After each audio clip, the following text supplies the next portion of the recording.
Hey, what's up, everybody? Welcome back to News Dose, and we are closing in on the PlayStation 5 Pro. It's a little over 2 weeks away, and I've mentioned a few different times, I think the closer that we get to its release, the more positive feedback it'll get. I think the problem that Sony has ultimately run into is that they themselves have done just such a terrible job at actually justifying its higher than expected price tag.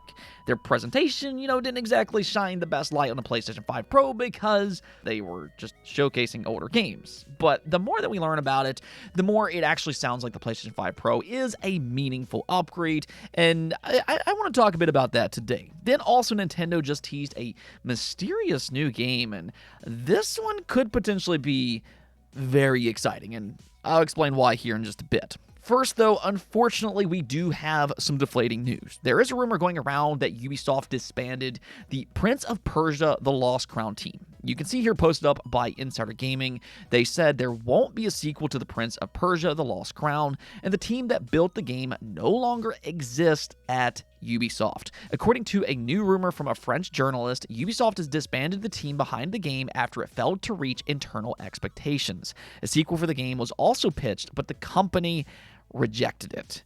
Now, apparently their reasoning to reject a sequel is because higher-ups within the company believes that a sequel would, cannibalize potential long-term sales of the first game, which I'm not sure that I agree with that. To be fair here, I'm not exactly sure how long it would take to make a sequel, but I'm assuming that it would be multiple years, and by that point, I imagine sales numbers would have most likely plateaued. If anything, I actually think that a sequel would rejuvenate interest in the first title, and, that's where I kind of draw issue with this decision. I almost feel like these higher-ups need to look themselves in the mirror and maybe reflect on some of the poor decisions that they made, because despite Prince of Persia being a high-quality product, Ubisoft themselves made some suspect decisions for this specific game. They decided to launch it at a $50 price tag, and for a Metroidvania, that's a high asking price. And even more so here is that they also excluded the most popular PC storefront right out of the gate, being Steam. Now it's available on Steam, but by that time, its hype had already died down. So again, if this rumor proves to be true, it really is just such a shame, because this was a good and very talented team. It kind of shows you that even if you make a good game, you're not necessarily safe. Now, Xbox also announced a new wireless headset today. It actually looks very similar to their previous model because it's actually a refresh, but with some notable upgrades, which includes Dolby Atmos at no additional cost, improved battery life up to 20 hours of playtime, an upgraded microphone with enhanced auto mute and voice isolation, and it will now feature Bluetooth 5.3. Now, this will run you $110, whereas the previous model was just $100, but technically with the inclusion of Dolby Atmos, this will actually save you $5 in the long run. A Dolby Atmos license does cost $15, which would bring up the previous model to a total of $115.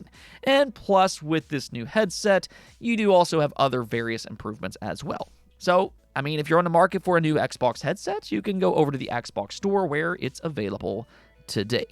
Now, over the last few years, in my opinion, one of the most exciting trends that we've seen in gaming is the uprising of PC gaming handhelds. And of course, the Steam Deck is kind of the poster child for these type of devices. Valve has done an exceptional job with their offering, and a lot of that comes down to the combination of their price tag and also just how they're able to optimize games specifically for the Steam Deck compared to its competition.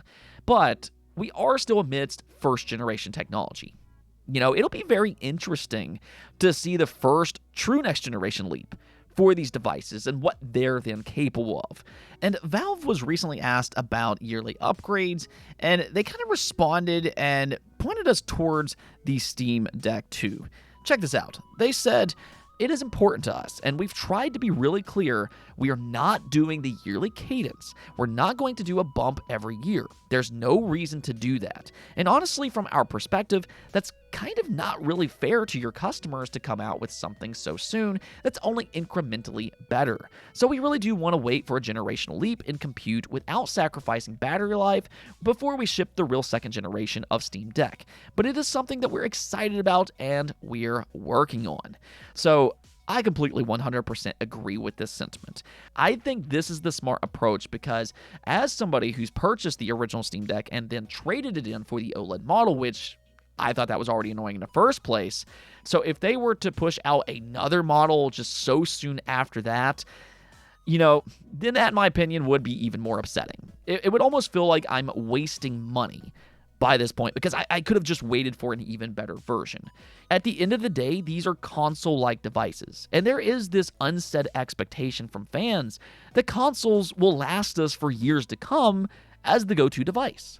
So with that in mind, I think they're absolutely going about this in the right way. And for that matter, this is yet another confirmation that a Steam Deck successor is indeed in their future plans. I mean, that probably shouldn't be overly surprising. It seemingly has been very successful for them with millions of units sold, and that also means those millions of customers are probably buying more games from their storefront than ever before. I know I sit in that boat as well. Okay, so let's go talk about the PS5 Pro because we are closing in on its launch. It is coming out next month in November, and we are starting to slowly discover its advantages over the original PlayStation 5. Now, sure, we can argue that Sony should have probably done this themselves, but, whatever the case, Digital Foundry has done a really good job at highlighting some of its improvements. Now, whether this will make it worth its $700 to $800 price tag for most people, that's a completely different story. That opinion is ultimately going to fall to each individual and what they want for the rest of this generation. But I've said this before, and I'll go ahead and say it again. The PS5 Pro's specs doesn't tell the entire story. I think a lot of people are getting caught up on its CPU not being a major difference compared to the original PlayStation 5. But it's really not the raw specs alone that makes the PS5 Pro so interesting. Instead, the most interesting aspect for the PS5 Pro is actually its new AI upscaling technology, PSSR. This is its make it or break it feature, and right now, the results are actually very positive.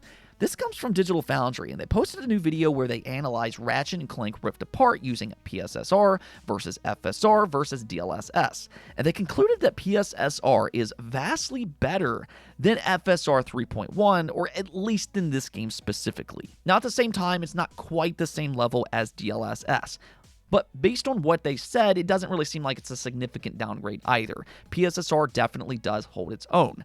So this is a very positive outcome because, PSSR's main goal is to replace FSR. So to hear that it does a vastly better job, again, for this game, that is a very, very good sign. See, the thing is that PlayStation and Xbox uses AMD technology, so they don't have the option to use NVIDIA DLSS. And the problem here is that FSR just isn't that great. It has a lot of problems. I think this might be why a lot of console players are maybe underestimating these type of technologies and what they're actually capable of. But the potential is clearly there, as proven by NVIDIA DLSS. That's why there's just so much excitement about its possible inclusion for the Switch successor. Again, the raw specs doesn't tell the entire story. And, let's say even if the Switch 2 has similar specs to the PS4 as is currently rumored, well, with the addition of DLSS, its ceiling will be much higher than what the PS4 is capable of. You do have to include this type of technology in the equation instead of just looking at the specs alone.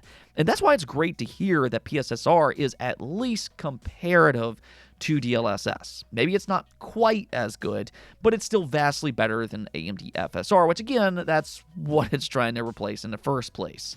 In a way, this also kind of allows Sony to stick with AMD for their eventual PlayStation 6, because AMD technology is cheaper than NVIDIA. That allows them to keep the price of their consoles down. Not that it really shows that much for the PS5 Pro, but, now that they have PSSR, which they can improve even more over time, this is more than a viable option for them going forward. Now, to be completely fair here, though, this is just the results for one single game. Digital Foundry did note that they want to see more comparisons in other games to kind of see if these results are consistent, but I mean, I'd say at the bare minimum here, I think this is one of the best early signs that really showcases the PS5 Pro is indeed a meaningful improvement over what the PS5 is currently capable of. PSSR will improve image quality, and it'll also improve frame rate, which is something that we've already witnessed for various games, including Dragon's Dogma 2, Final Fantasy VII Rebirth, and even Alan Wake 2. I imagine that list will grow significantly more in the coming months as well. I fully expect improvements for ReFantazio and Silent Hill 2, but let me know what you all think about these results. And even if you're not necessarily interested in the PS5 Pro, does it at least increase your confidence for next generation consoles that will utilize this type of technology even more? Okay, now one last thing before we go.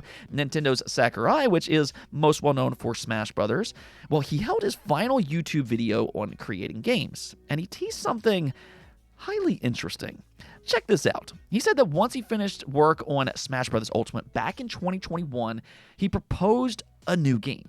He then said, quote unquote, "I'm sorry I can't share more about this project, but assuming that we're able to get it made, it should be announced sooner or later." So it almost sounds like whatever he proposed did get the green light, and it's probably been in development for at least a couple years based on his timeline. Now, he seems hopeful that it could be announced sooner rather than later, but I mean, man, I think that this is incredibly exciting. The last time Sakurai worked on a game that wasn't Smash Brothers, he absolutely knocked it out of the park by making Kid Icarus Uprising. In my opinion, that is absolutely one of the best 3DS games and probably one of Nintendo's most underrated games just ever made, period. If you haven't already played Kid Icarus Uprising, it really is an incredible game. Definitely go check it out if you have a 3DS. Honestly, though, I mean, I wish they would port it to modern hardware because it's a good-looking game that I think could actually reach an even higher ceiling. But either way, I'm really interested to see what he comes up with next. It could potentially be yet another Kid Icarus.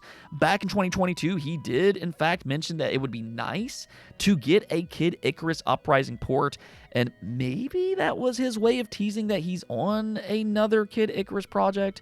I mean, who knows here? At the same time, it could also be a brand new IP, or maybe even a game from a completely different franchise. But just knowing his pedigree, I am super, super excited to hear about whatever it is. Anyways, though, that's going to be it for this episode, but until next time, subscribe, and peace out.